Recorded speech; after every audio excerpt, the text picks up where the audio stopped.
J'ai jamais eu cette idée de vaincu, véritablement.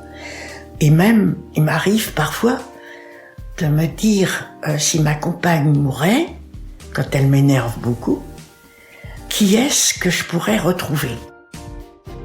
Même pas mort est un podcast des Petits Frères des Pauvres, l'association qui lutte depuis 1946 contre l'isolement des personnes âgées. L'objectif avec cette saison 1, c'est que l'on arrête de voir la vieillesse comme la retraite du cœur. Moi je m'appelle Fiona Hyper, je suis journaliste, et je suis allée parler d'amour, d'intimité et de sexualité aussi, avec des vieux, des moins vieux et des experts sur ces sujets-là. Dans cet épisode 5, préparez-vous à déconstruire l'idée reçue selon laquelle les vieux LGBT+, n'existent pas. Parce qu'au final, pourquoi est-ce que quand on croise deux femmes de l'âge de nos grands-mères dans la rue, on imagine rarement qu'elles puissent partager leur vie ? Quelles sont les conséquences de nos regards aveuglés sur les principaux concernés ? En bref, elle révèle quoi l'invisibilisation des vieux LGBT+, sur notre perception de la vieillesse ? Pour faire la lumière sur les personnes âgées lesbiennes, gays, bisexuelles et transgenres, on a rencontré Micheline, 80 ans et lesbienne, et Francis Carrier, 67 ans, homosexuel et fondateur de l'association Grey Pride. Ce dernier nous a confié le préjugé auquel il s'est le plus souvent confronté au cours de ses années de militantisme. Les vieux LGBT, ça a été le premier constat que j'ai fait, c'est qu'ils n'existaient plus. Comme si l'orientation sexuelle, l'identité de genre avait tendance à s'estomper, à disparaître, à s'évaporer lorsqu'on vieillissait. Parce que quand on interroge un directeur d'EHPAD, savoir si ils ont une personne gay ou lesbienne, la plupart vont vous répondre par la négative. Les vieux sont réputés sans sexualité, donc sans orientation sexuelle, bien sûr, puisqu'il n'y a plus de sexualité, et sans identité de genre, et sans problème particulier par rapport à ces thèmes. Et l'autre aspect, c'est que les gays, notamment, intériorisent une image négative de leur propre corps, puisqu'il y a une survalorisation de l'apparence, du corps parfait, du jeune de 25 ans qu'on voit sur toutes les revues, comme pour les femmes, hein, exactement, c'est la même chose. Et donc, lorsqu'on voit que l'on peut plus s'assimiler à ces représentations-là, progressivement, on fait le deuil de sa propre sexualité, et parce qu'on est rejeté. Il n'y a pas de lieu pour les vieux gays, des lieux même de convivialité. Ça n'existe quasiment pas. Et si vous voulez comprendre pourquoi on a encore du mal à trouver les corps vieillissants désirables, je vous conseille l'épisode 1 de cette saison de Même pas mort. Comment jugez-vous les hommes qui aiment les hommes ? Qu'est-ce que vous voulez, c'est pas normal, c'est un vice, quoi. Paraît-il que dans ma maison, il y en a. Ça vous gêne ? Je ne sais pas si c'est vrai. Je me pose la question si c'est exact. J'aime pas du tout. Vous aimez pas ? Pourquoi ? J'aime pas. Je trouve que c'est les... Je sais pas, j'aime pas du tout en tout cas. Franchement, pas du tout. Vous vous demandez de quand date qu'on vient d'entendre ? Eh bien seulement de 1979. C'est un micro-trottoir qu'on trouve sur l'INA et qui montre la violence des propos de l'époque. Parce qu'être vieux en 2022, ça veut dire avoir été jeune à une période où aimer une personne de même sexe était considéré comme problématique et même proscrit. Pour rappel, l'homosexualité a été totalement dépénalisée en France en 1982, et il a fallu attendre 1990 pour que l'OMS ne classe plus l'homosexualité dans les maladies mentales. Par exemple, en 1960, quand Micheline avait 18 ans, l'homosexualité était considérée comme un fléau social au même titre que l'alcoolisme. Micheline a donc grandi avec l'idée qu'être attirée par les femmes était mal. Elle nous raconte comment elle a composé avec son homosexualité. J'étais une petite fille et j'aimais déjà les filles. Enfin, j'aimais déjà les filles, c'est-à-dire je me passionnais pour une surveillante, mais ça a toujours été platonique. Et puis à 14 ans, j'ai rencontré une jeune fille. Je l'ai aimée jusqu'à 28 ans. Enfin, qu'est-ce qu'on peut appeler aimer ? Je l'ai pas embrassée sur la bouche, je mettais ma main. Enfin, à 14 ans, c'était flamboyant, c'était magnifique. Et puis à 28 ans, elle s'est mariée avec mon père. Bon, ok. Du coup, moi, je me suis jetée dans les pattes d'un monsieur qui avait 28 ans de plus que moi, donc qui avait 56 ans. J'ai passé ma vie à essayer de me mentir. Peut-être que maintenant, je mens moins. Il serait temps. Et puis, à 40 ans, j'ai rencontré une femme qu'on pourrait appeler masculine, butch, je crois qu'on dit. En fait, je crois qu'elle était plutôt trans, c'est-à-dire qu'elle aurait voulu être un homme. Donc, ça facilitait pour moi. J'étais pas tout à fait une homosexuelle puisque je me tournais vers une femme qui avait l'air d'un homme et qui souhaitait être un homme. Et alors là, je crois que ça a été l'amour conscient de ma vie, de 40 ans à 57 ans. Mais ce qui était très lourd, c'était le métier. J'étais assistante sociale, j'étais à Air France, et d'être lesbienne, en tout cas moi je ressentais que ça ne se faisait pas. J'en avais vu 2 ou 3, et ces 2 ou 3 lesbiennes, enfin que je supposais lesbiennes, se sont écartées de moi. C'est-à-dire, je pense que tout le monde se cachait. Francis a 13 ans d'écart avec Micheline, il nous raconte comment lui, il a vécu sa jeunesse, et nous éclaire sur les mécanismes mis en place par les générations d'avant, donc le 4e âge d'aujourd'hui, pour faire face aux discriminations. J'ai découvert mon homosexualité très tôt.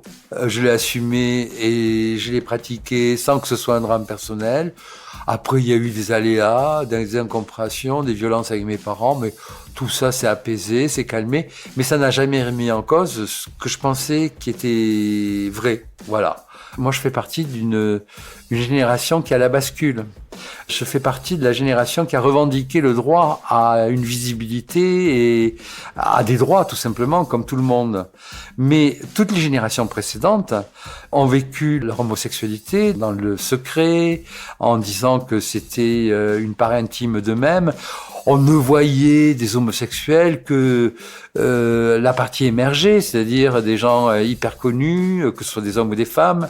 L'homosexuel du peuple a vécu son homosexualité tout le temps caché, soit en se cachant de ses pratiques, mais même en allant jusqu'à se marier pour éviter de se poser des questions ou de rejoindre les ordres, puisque comme ça, la question était simple, puisqu'il y a le célibat des prêtres, on va pas venir m'interroger pourquoi je suis pas marié. Le monde homosexuel a quand même toujours cette frilosité, à la crainte d'avoir des remarques négatives. Donc, je dirais que c'est pas si simple que ça, même encore aujourd'hui, d'assumer simplement, de dire, non, je vis avec un homme ou avec un garçon, je vous présente mon mari. Moi, j'ai beaucoup de mal à prononcer le mot mari, par exemple. Je tournais autour, c'est mon copain, c'est mon ami. Mais mon mari, c'était tellement connoté hétéro que j'arrivais pas à prononcer ce mot. Et pourtant, je suis pas coincé. On voit bien les difficultés qui viennent de l'histoire, de la culture, de tout ce qu'on a vécu. Lorsqu'on vous demande aujourd'hui quelle est votre orientation sexuelle, ça doit plus être un secret. On doit bien pouvoir évoquer son homosexualité sans aucun problème. Et l'intimité reste bien sûr sur les pratiques que l'on a. Comme pour le monde hétérosexuel, c'est-à-dire qu'on se déclare hétérosexuel, mais c'est pas pour autant que l'on raconte comment on baise. Remettre les choses dans le contexte permet de saisir pourquoi les vieilles et les vieux LGBT+, ont eux-mêmes intégré cette invisibilisation et la font perdurer encore aujourd'hui. Il est malheureusement souvent plus confortable de se rendre transparent que d'affronter un mur de violence. Micheline a eu un déclic à 60 ans. À ce moment-là, elle découvre les associations LGBT+, et elle se rapproche d'une communauté à laquelle elle avait refusé d'appartenir jusqu'alors. La voilà donc retraitée, célibataire et bien décidée à rencontrer quelqu'un. Si vous avez écouté l'épisode 2 sur le sentiment amoureux, vous savez qu'il peut être compliqué de faire de nouvelles rencontres passé un certain âge. Quand on est lesbienne et qu'on a la soixantaine, sans surprise, la tâche n'est pas plus aisée. Je n'ai bien voulu m'avouer à moi-même homosexuel qu'à 60 ans. J'ai vécu 17 ans en état, je dirais, de lesbianisme avec une femme que j'adore toujours, qui est morte. Mais je me disais, c'est elle qui est homosexuelle, c'est pas moi. Et comme moi je l'aime, ça tombe comme ça. Bon. Mais pour moi, me dire que j'étais homosexuelle, c'était presque pas possible. Voilà, je m'écarte. Donc, à 60 ans, je me suis dit, dans le fond, j'ai un pot terrible. Parce que les hommes de 50, les hommes de 60, ils veulent des gens jeunes. Et puis en plus, ils meurent. Donc il va y avoir plein de vieilles dames sur le tas qui vont être restées là. Et moi qui cherche une vieille dame, je vais en trouver. Mais toutes les vieilles dames que je voyais, soit elles étaient prises, soit je leur plaisais pas. Bon, c'était pas de chance. Et puis, j'en ai eu assez. Là, je me suis secoué. Je me suis dit, c'est plus possible. Au centre LGBT, je vais dire qu'il faut faire un ramassis de vieilles lesbiennes pour que moi je trouve quelqu'un. Parce que ça peut plus durer comme ça. Et il y a eu un groupe señoritas, peut-être à 5-6 personnes. J'avais 69 ans et demi, et j'avais dit à tout le monde, ou 5-6 personnes qui disaient bon, on va faire du Scrabble, on va visiter des musées et tout ça. Moi, j'ai dit j'en ai rien à faire de vos musées. D'abord, j'aime pas les musées. Et puis, deuxièmement, si je veux faire du Scrabble, il y en a partout. Moi, ce que je veux, c'est m'envoyer en l'air avant 70 ans. Ça fait 12 ans que je suis veuve, et j'en ai marre. Puis voilà que c'est bien tombé. J'ai rencontré quelqu'un. Donc, moi, j'ai rencontré quelqu'un à 70 ans, et je me félicite d'avoir eu cette naïveté, cette ardeur, cet appétit. Cette invisibilisation des aînés LGBT, si on regarde de plus près, en fait, elle est juste révélatrice de notre société jeuniste, mais aussi, et peut-être même surtout, de notre société hétéronormée. C'est-à-dire qui considère l'hétérosexualité comme la norme. Vous allez voir, l'équation, elle est très simple. On part du principe que tout le monde est hétérosexuel, et on ajoute à ça le tabou autour de la vie sentimentale des aînés. Résultat, on ne s'imagine pas une seconde que les vieux puissent avoir une sexualité, et alors encore moins qu'ils aient une autre orientation sexuelle que celle qu'on colle à tous. Arrivées au grand âge, encore une trop grande majorité des personnes LGBT+, font alors face à un dilemme. Soit elles doivent retourner au placard, soit elles doivent faire un second coming out pour justifier qui elles sont. Il faut imaginer celles et ceux qui n'ont jamais parlé de leur orientation sexuelle et qui se retrouvent seuls à la mort de leur partenaire avec ce secret à porter. On peut aussi imaginer ces personnes qui, au moment d'entrer en EHPAD, doivent répondre à certaines questions et retracer leur vie tout en éprouvant de la culpabilité d'être ce qu'ils sont. À la vieillesse, on a besoin de faire le bilan, de relire son existence avec apaisement. La honte ne devrait rien avoir à faire là. Micheline nous dit comment elle a intégré l'impossibilité d'exister en tant que lesbienne et ce que ça lui fait ressentir. C'est très très récent, ça peut être une question de semaine, que maintenant, et encore pas tout le temps, on se présente comme ma compagne. Dernièrement, on est allé voir un médecin sympa. Elle a demandé qui j'étais pour entrer dans le cabinet. Et Jo, ma compagne, a dit « mon ami ». Et le médecin a dit « votre compagne ». Ça, c'était une libération formidable. On va à l'armée du salut, il y a des vides-greniers. Mais c'est vrai qu'on nous appelle des sœurs. À l'Hôtel Dieu, j'étais allée et on m'avait dit mais c'est votre fille. Bon, alors en plus, c'est désagréable pour moi. Enfin, en plus. C'est-à-dire que non seulement on serait des sœurs, mais je serais sa mère. Bien sûr, elle a pas de ride. Enfin, je la vois pas si plus jeune que moi, puisque moi, je me vois pas âgée. Mais je crois qu'on est, sinon coupable, un peu responsable.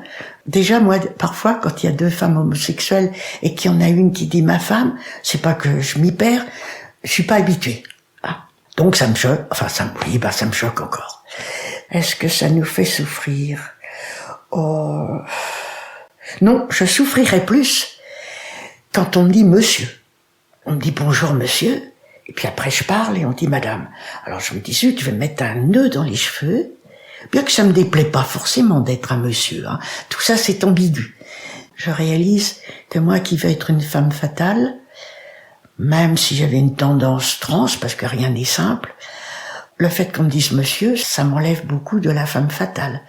Je comprends que du point de vue féminité, ça ne me fasse pas tellement plaisir.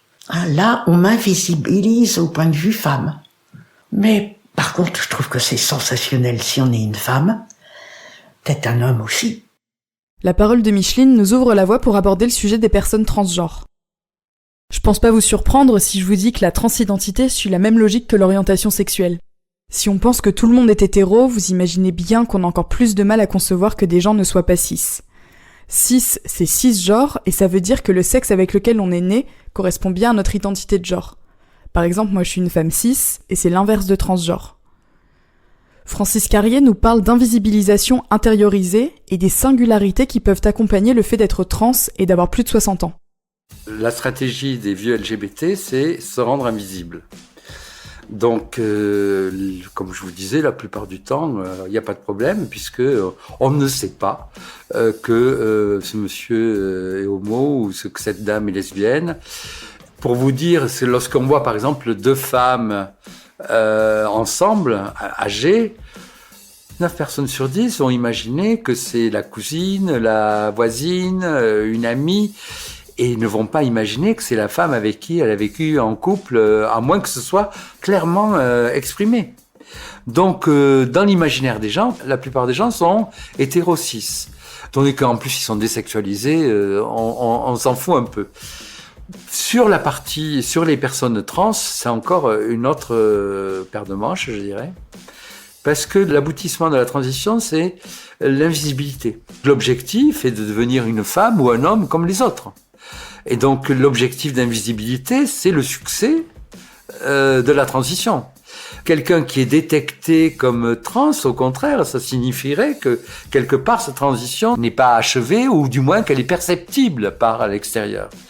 L'invisibilité conduit justement au fait qu'ils sont traités comme les autres. Avec la forte différence que la vieillesse vient déconstruire son apparence, que les traitements hormonaux sur le long terme peuvent être incompatibles avec d'autres types de traitements, et que surtout, on peut avoir des maladies liées à son sexe d'origine. Une femme trans a une prostate. Et c'est un sujet que l'on n'évoque jamais. Là, c'est la communauté trans qui doit aussi, à un moment donné, analyser cette situation pour voir comment être respectée en tant que femme trans et homme trans, tout en conservant une visibilité de cette transition. Parce que le danger de cette invisibilité, c'est d'être mal suivi médicalement. Si les personnes âgées sont particulièrement vulnérables face à la solitude, la population queer l'est encore plus. C'est-à-dire celles et ceux qui ont une orientation sexuelle ou une identité de genre différente de l'hétérosexualité ou de la cis-identité. D'abord parce qu'à la vieillesse, on définit beaucoup les individus en fonction de s'ils se sont mariés, s'ils ont fondé une famille. Or, ce prisme de la famille nucléaire exclut d'emblée les personnes LGBT de 60 ans et plus, qui, pour la plupart, n'ont pas pu devenir parents. Quant à ceux qui ont entretenu une relation hétérosexuelle et qui ont eu des enfants, il arrive qu'ils perdent contact avec eux au moment de l'annonce tardive de leur homosexualité. Heureusement, il existe les familles affinitaires. Ces cercles proches que l'on se crée tout au long de sa vie grâce à des amitiés qui nous sont chères. Mais moi, je connais plein de gens dans le milieu homosexuel. Plus des hommes que des femmes. Mais je dirais que c'est une révélation. Dans ce sens que c'est une nouvelle famille. Je n'ai pas d'enfants, je n'ai plus de parents. Je veux dire, être vieux ou vieille et lesbienne, c'est plus confortable que d'être vieille toute seule. Quand je suis vieille, on devient invisible. Mais si on est lesbienne, voilà qu'on intéresse le monde. C'est un avantage, on n'est pas comme tout le monde, on a quelque chose à dire, on existe, enfin, j'existe encore. J'aimerais bien exister en dehors. Oh, je veux bien être lesbienne, mais je veux bien exister aussi en dehors de ça. L'absence d'enfants ou de petits-enfants n'est pas la seule explication face à l'isolement des aînés LGBT+. L'homophobie se cache encore bien souvent à l'origine de cette marginalisation. Pour preuve qu'elle gangrène encore la société, il suffit de savoir que seulement 57% des Français réagiraient positivement si un proche faisait son coming out, d'après une étude YouGov révélée en octobre 2022. Les discriminations et stigmatisations qui découlent de cette homophobie ambiante exposent les personnes LGBT. Ces dernières rompent alors avec les cercles sociaux dans lesquels elles se sentent jugées, elles peuvent aussi perdre leur estime de soi, et pas seulement. Ce qui caractérise le monde LGBT, c'est quand même des ruptures familiales, professionnelles, amicales. Le sida est passé par là. Et c'est vrai que construire une famille affinitaire n'est pas toujours simple, et surtout de la maintenir dans le temps. La famille, entre guillemets, génétique est souvent problématique, puisque, bon, on n'est pas forcément accepté. Ou même quand on est accepté comme ayant un rôle un petit peu particulier. Moi, personnellement, j'ai jamais eu de rejets familiaux, à part mes parents, mais bon, mes proches, mes neveux, mes nièces, mes cousins, tout ça, j'ai pas eu. Mais je sais très bien que j'avais un statut particulier. Ça n'aide pas à avoir une image totalement positive. Il faut avoir une forte confiance en soi, je dirais, pour pouvoir faire fi du regard que l'on pose sur nous. Être vieux en 2022, c'est également avoir été jeune au moment de l'épidémie de sida. L'impact du VIH sur la communauté gay des années 80 n'est un secret pour personne, mais ce qu'on prend moins en considération, ce sont les répercussions aujourd'hui. Il y a évidemment ceux qui ont perdu des proches, mais il y a aussi les séropositifs qui se croyaient condamnés il y a 40 ans et à qui les progrès de la médecine ont pu offrir un avenir. Seulement voilà, comment organiser sa retraite quand on pensait ne pas survivre ? Quand on a été contaminé par le VIH entre les années 80 et 90, on a souvent eu des carrières décousues à cause de la maladie et on n'a surtout pas forcément épargné, pensant décéder avant la vieillesse. La couverture sociale est également parfois insuffisante pour assumer les traitements et leurs effets secondaires. Pour vous faire une idée, en 2010, 47% des personnes séropositives vivaient avec moins de 760 € par mois, selon VIH.org. Ces situations entraînent la précarité et donc l'isolement. Francis Carrier nous détaille comment le VIH continue de bouleverser les vies après 60 ans. Sur le VIH, comme pour l'orientation sexuelle, on dirait qu'il y a une limite d'âge. Si vous regardez les campagnes de prévention, vous verrez des affiches de mecs de 40, 45 ans, maximum. Quelques femmes. Vous voyez des mecs de 65 ans, on parle de sexualité, de prévention, etc. Vous voyez des images qui parlent de vieux séropos et de savoir comment ils vont être accueillis dans la sphère géronto, en EHPAD, etc. On est paralysé, encore une fois, par le tabou de la sexualité et de la vieillesse. Tu es vieux et séropos, tu es un survivant, on s'est occupé de toi pour que tu puisses survivre. Maintenant, écoute, tu te démerdes. C'est à peu près le message que fait passer la société. Et là aussi, c'est pas tolérable, parce que devoir cacher sa séropositivité lorsqu'on va rentrer dans un EHPAD, c'est simplement inacceptable. Et donc là aussi, il y a un travail de fond à faire, aussi bien en termes de prévention qu'en termes d'accueil des personnes séropositives, pour prendre à bras le corps ce sujet. Mais pareil, pas 5 minutes de formation sur les modes de transmission du VIH pour tous les salariés de ce secteur. Alors, on revient sur les problèmes qu'il y a eu il y a 30 ans en arrière, la crainte des contaminations, la crainte de s'occuper d'un vieux séropos, etc. Mais là aussi, il y a une responsabilité quand même en termes de formation. Pourquoi on laisse les gens démunis par rapport à tous ces sujets ? Et vous savez que quand même 20% des contaminations, c'est des hommes de plus de 50 ans. Et dans ces 20%, autant d'hétéros que d'homos. Et la découverte à un stade tardif et évolué de la maladie. Ça montre qu'il y a une déshérence médicale et une déshérence sur la perception du risque. On ne s'en préoccupe pas, c'est fini. Allez, il a 50 ou 60 ans, il n'y a plus de sexualité, on ne va pas continuer à s'occuper de ça. Finalement, le cas des vieux LGBT+, exacerbe simplement les dysfonctionnements et les préjugés de notre société sur la vieillesse. Les aînés queer vivent juste, entre guillemets bien sûr, plus violemment les conséquences de l'invisibilisation, voire de l'impensé de leur intimité après 60 ans. Pour les militants LGBT, le changement de perception pourrait s'opérer grâce à eux. Je dirais que les vieux LGBT sont les révélateurs de la révolution de l'intime. Parce qu'effectivement, la sexualité hétérosexuelle est encore très connotée et collée à la procréation. Cette notion simple de dire on a une sexualité pour le plaisir n'est pas si évident, puisque contrairement à ce qu'on peut penser, on ne vit pas une époque de libération sexuelle, on vit une époque de contrainte sexuelle. C'est-à-dire la sexualité est partout, mais c'est des injonctions. La différence avec le monde LGBT, c'est que comment parler des minorités si on ne parle pas de sexualité ? Si j'ai une orientation sexuelle, il faut bien que je prononce le mot sexe, qui est comme le mot vieux, quelque chose qui encore fait trembler dans les chaumières. Le monde LGBT sera peut-être le révélateur, comme à l'époque du sida, je dirais, de comportement et va permettre peut-être, je l'espère, de faire évoluer la société, de changer de regard de la société sur ces thèmes-là. Parler de la sexualité des vieux, ça aide à changer de regard sur la personne dont on s'occupe. Parce que la sexualité, pour chacun, c'est une zone de déstabilisation. On a tous une sexualité, bonne, mauvaise ou asexuelle, mais en référence à une sexualité. Et tout d'un coup, imaginer que l'autre a une sexualité qui est différente, c'est considérer l'autre comme notre alter ego en acceptant son altérité, c'est-à-dire sa différence. Et là, tout d'un coup, ça déstabilise le rapport dominant-dominé. Il n'y a pas d'un côté celui qui sait et celui qui ne sait pas. Et donc, c'est un levier très puissant pour rééquilibrer la relation. Et pour les individus, à terme, c'est un message fort pour leur dire « je respecte votre intégrité ». C'est-à-dire que je comprends bien que vous avez besoin d'autre chose que je vous donne à manger ou que je vous demande si vous avez pris vos médicaments, vos besoins affectifs, de tendresse, de sexualité, vos histoires. Eh bien, peut-être que vous avez envie de pouvoir les exprimer parce que c'est des moments forts de votre vie. Vous avez peut-être besoin de raconter avec qui vous avez vécu sans vous sentir contraint de vous cacher. Et tout ça, c'est une marque de respect. C'est de respecter l'autre et non plus de le mettre dans la case dans laquelle la société veut qu'il devienne le vieux standard à protéger.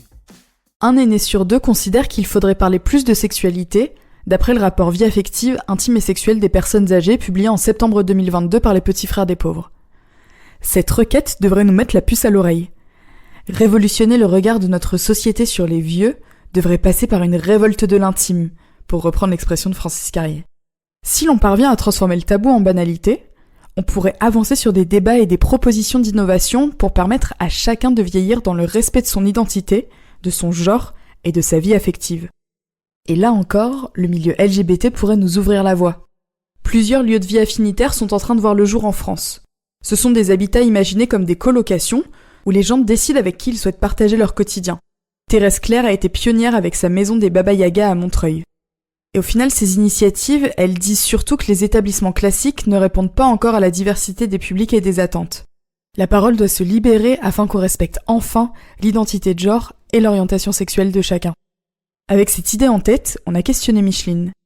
Qu'est-ce qu'il nous manque pour changer de regard au sujet de l'intimité, de l'amour et de la sexualité des aînés ? De la discrétion.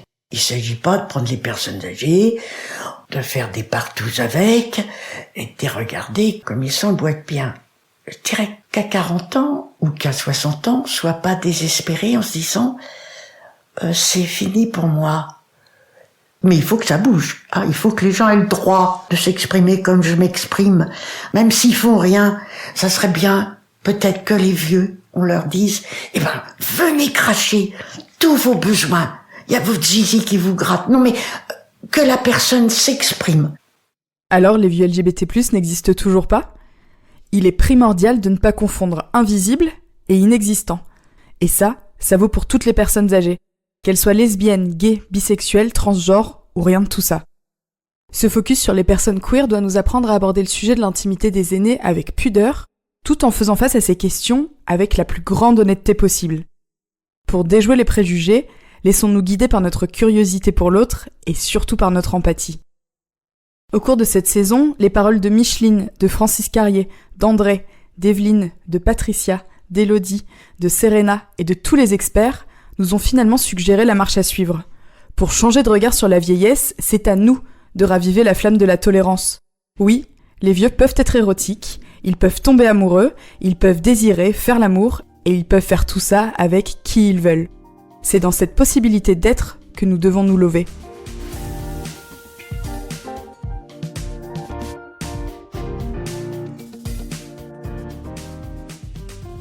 Même pas mort saison 1, c'est déjà fini.